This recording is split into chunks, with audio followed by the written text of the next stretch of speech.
Bagaimana hukumnya perempuan kalau tak pakai hijab berubah jadi laki-laki?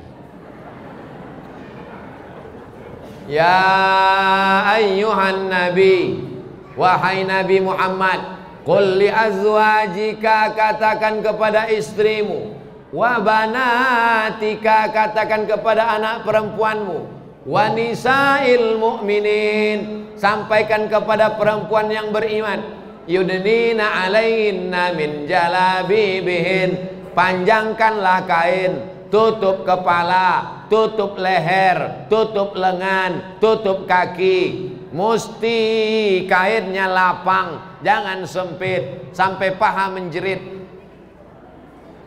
Anak-anak kita dibiasakan dari kecil pakai jilbab, pakai hijab. Jangan sampai dia terbiasa pakai celana pendek.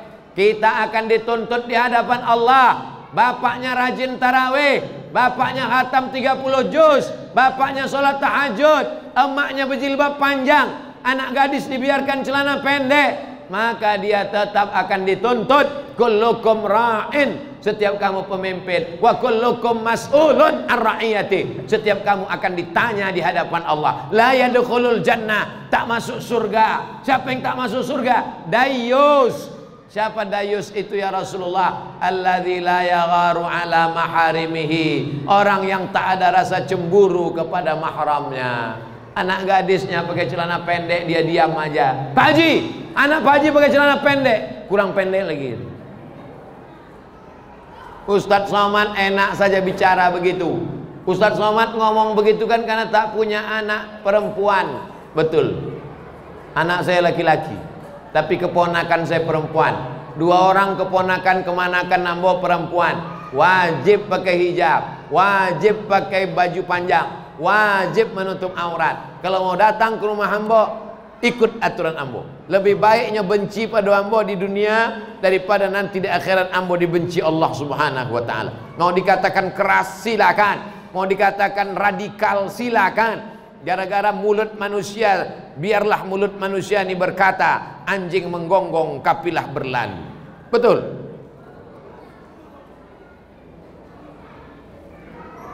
Bagaimana pendapat Ustadz maraknya pesantren yang banyak kajian yang tak sesuai dengan kebiasaan ibadah di tempat kami selama ini? Misalnya larangan mentalkinkan mayat.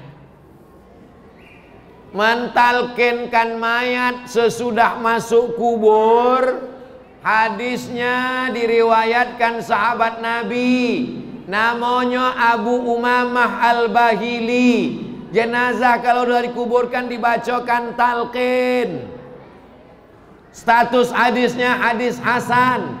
Kata Imam Al-Hafiz Ibnu Hajar Al-Asqalani, hafalan hadisnya 300.000 hadis. Nama kitabnya Talkhis Al-Habir. Orang yang mati, meninggal dunia, dikuburkan, dibacakan talqin. Hadisnya riwayat Abu Umamah Al-Bahili. Membacakan talqin itu sunnah. Begitu disebutkan. Hadisnya hadis hasan. Kenapa kita masih goncang? Apa yang membuat kita goncang? Ustadz-ustadz dari Kampar Kiri.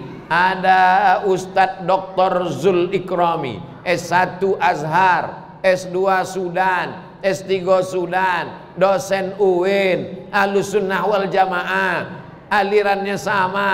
Masalah khilafiyah ini biasa. Yang penting dalil. Ada dalilnya, ada hadisnya, ada fatwa ulamanya. Amalkan. Kenapa kita goncang? Kenapa kita goyang? Kenapa kita macam pucuk eru? Kenapa kita macam baling-baling di atas bukit? Begini kata orang, goyang. Begini kata orang, goyang. Berarti tak punya pegangan. Bagaimana Rasulullah Sallallahu Alaihi Wasallam dengan keluarganya, Pak Ustadz? Nabi Sallallahu Alaihi Wasallam mencium cucunya Hasan dan Husain. Peluknya Hasan diciumnya, di peluknya Husain diciumnya. Datang orang Arab Badui, namanya Habis bin Aqra. Kata orang Arab Badui, ambo anak ambo 10 orang, satu pun tidak ada ambo cium. Orang Arab Badui itu hatinya keras macam batu. sepreman-premannya orang kita masih mencium anak, bertato, kumis melintang, anting-anting 20, hilang premannya.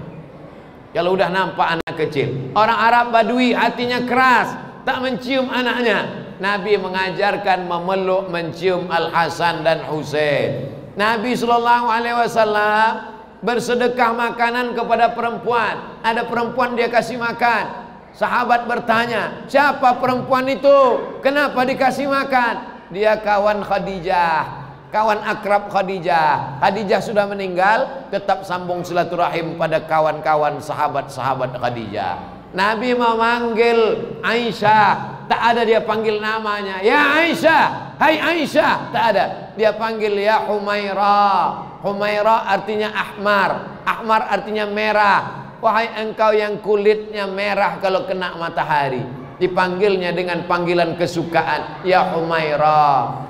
Boleh ambo panggil bini ambo ya Humairah Ustaz? Boleh. Tapi nyo ndak putih, ndak apa-apa.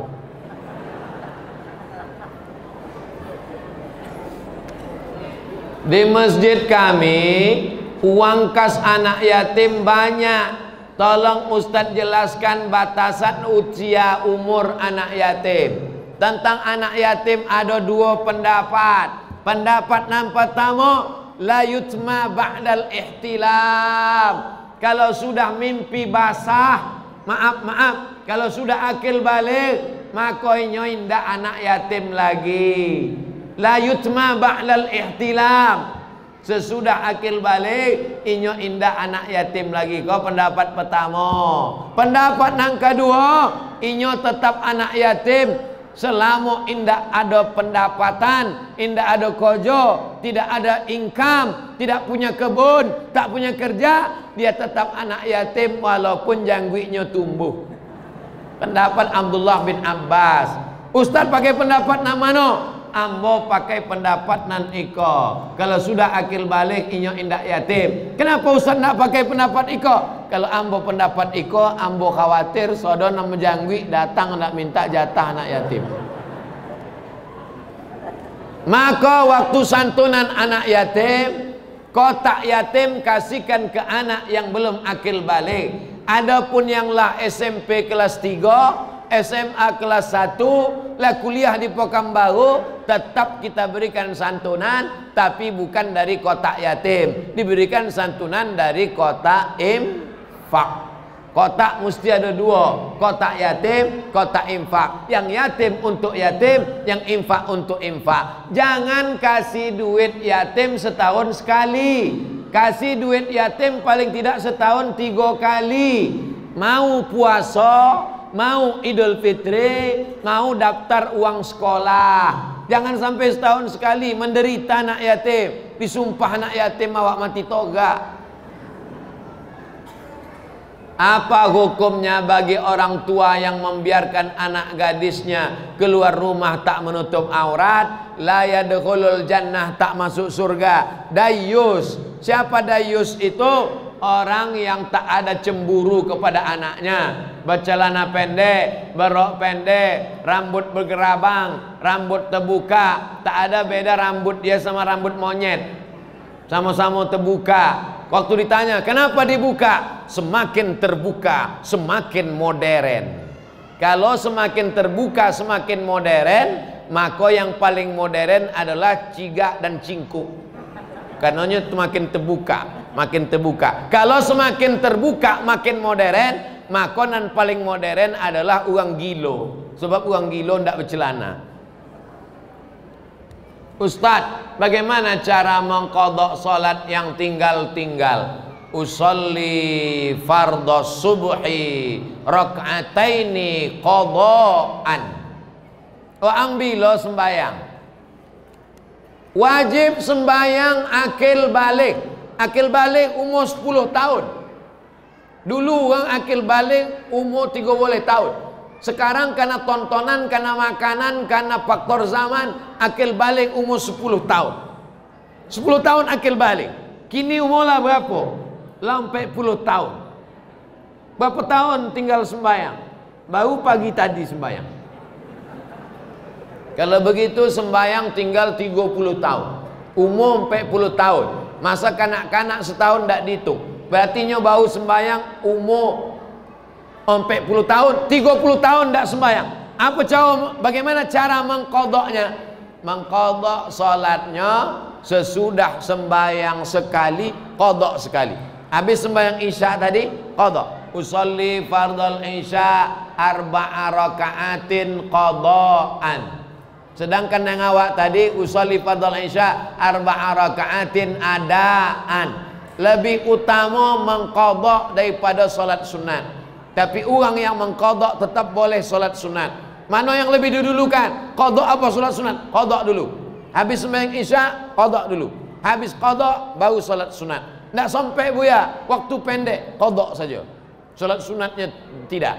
Tapi kalau waktu panjang, solat sunat. Habis sembahyang subuh, qadak. Habis solat subuh, qadaknya di rumah, jangan di masjid. Mereka ditengok orang, ana ada ba'diyah subuh. Mengqadak kau kata. Habis subuh, habis zuhur, habis asar, habis maghrib, habis isya, setiap habis sembayang qadak satu. Habis sembayang qadak cie. Habis sembayang qadak satu. Berapa lama? 30 tahun. Qadak tahun 2021, lunasnya 31 sampai 151. Kalau meninggal tahun 2030, alhamdulillah lunas pemutihan. Berat ini Pak Ustaz. Siapa bilang agama Islam ini berat? Agama yang berat adalah umat Nabi Musa. Zaman Nabi Musa kalau ada orang berdosa, faqtulu anfusakum, bunuhlah dirimu, fataba alaikum, taubat kamu diterima Allah. Cara taubat umat Nabi Musa membunuh. Berdosa, cari kawan yang sama-sama berdosa. Wang ada dosa? Enggak, cari lagi. Wang ada dosa? Enggak, cari lagi. Wang ada dosa? Ada. Ambil parang. Sama-sama. 1, 2, 3. Mati. Baru diampunkan dosanya. Islam sembahyang, ambil wudu, mandi taubat, salat, qadha. Bukan berat solat, tegak, ruku, sujud, tegak, ruku, sujud, tasyahud, tegak, ruku, sujud, tegak, ruku, sujud, salam. Badan sehat, hati tenang, badan bersih. Jangan merasa ibadah ini berat. Berawal dari keterpaksaan, lama-lama menjadi kebiasaan, lama-lama berubah menjadi ketergantungan, lama-lama merasakan kenikmatan. Berawal dari keterpaksaan, lama-lama menjadi kebiasaan, lama-lama jadi ketergantungan, lama-lama menjadi kenikmatan. Inilah orang-orang yang sudah merasakan nikmatnya ibadah.